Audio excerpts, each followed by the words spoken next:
a strange turn yesterday when we found out about Jason Verrett's Achilles, because there was all this optimism and everybody was all hyped up after the bye, and then you lose Jason Verrett, who was just like more of a locker room leader, I guess, and everybody had seen him grind, and it put really cast a pall on everything yesterday. And I think today the mood's kind of going back up.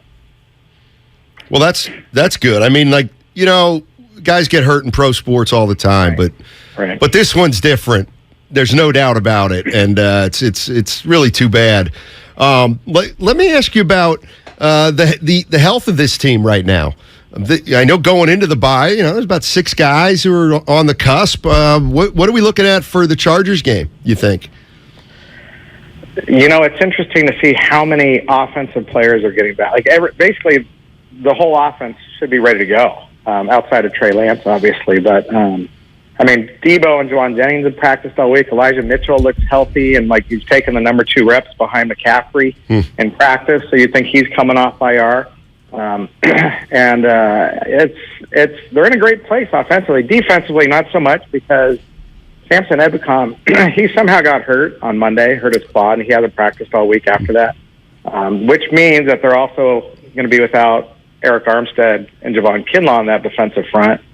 So you're missing 3 of your season opening starters on that defensive line. You still got Bosa, though, to wreak havoc on Justin Herbert. But it also gives opportunities for some of these other guys to kind of get in there. And I'd like to see more Drake Jackson, rookie, because he's a really athletic guy that he's got to learn how to play some more NFL football, and the more reps, the better for him. Cam, man, I need to wake up. I was telling Stoney the last couple of days, I was assuming, I don't know why, I was hearing or I thought I read that Armstead would be back. So it's for sure he's out Sunday night? We're going to find out officially in, I would guess, within an hour when Shanahan announces it. But Eric hasn't practiced all week. I mean, he hasn't practiced in the last month and a half. So, you know, he had a stress fracture in his lower leg. So I'm guessing he's, you know, targeting maybe next week. My guess, honestly, probably be about 2 weeks out, because you usually want to get a guy with a week of practice under his belt if he hasn't been at all. Although they're kind of rushing Elijah Mitchell through it, as well as Azeez Al-Shire this week. So who knows? I mean, but I don't think it's anything terrible with Eric, because every time I've talked to him in the locker room, it's as if he's optimistic that he's going to be coming back soon. Whereas Kinlaw's kind of pushed back a little bit more, and if they get him later in the year, that'd be a bonus.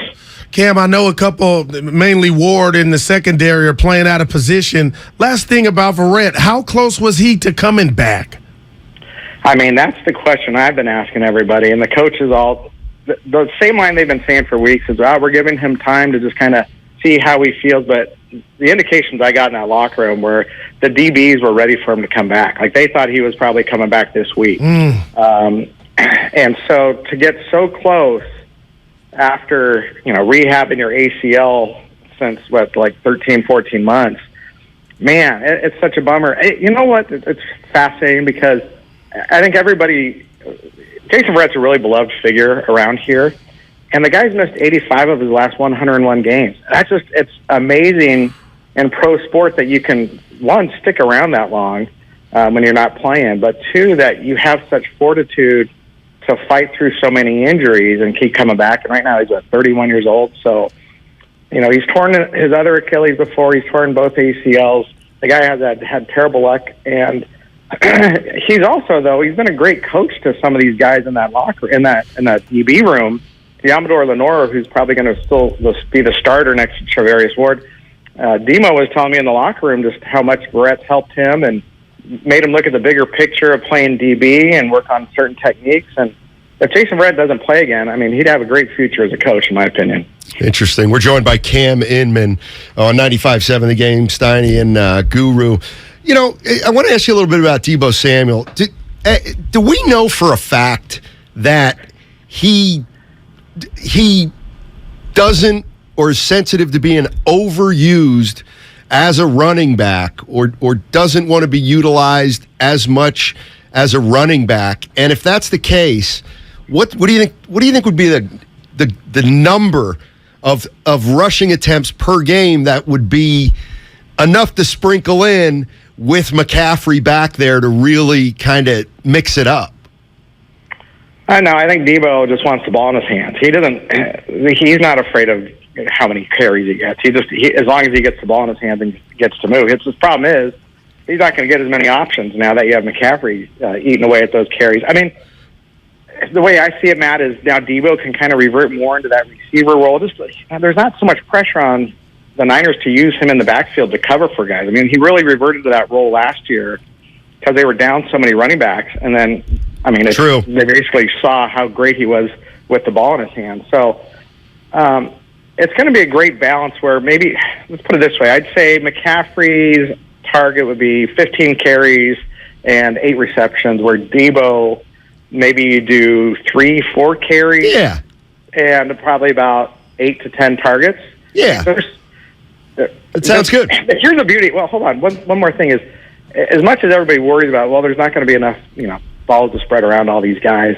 Well, there is if your offense is moving the chains and you stay on the field and there's more reps to go. So that's a great. I mean, the Niners, when they were winning Super Bowls, and everybody said they had so many weapons, right? And it's like, that wasn't a problem because they stayed on the field and everybody got a piece of the pie. Cam, help me out. I've been kind of fat-mouthed, and I was telling Stoney before the show, I'm looking at the Eagles, Dallas, Seattle, great stories, Minnesota, but the Niners, now that they got McCaffrey, but I look at their record, you know what, Cam, they are 4-4, and I watched that Ram game again to where Jimmy threw it. He could have threw it to Jalen Ramsey twice, and that could have changed the outcome of the game. When you look at this Niner 4-4 record, have they earned that 4-4 record? Do you feel like something flukes happened, if I'm making any sense? Yeah, I get you, because you're going, 4-4 is really mediocre. Right. Are you a 500 team?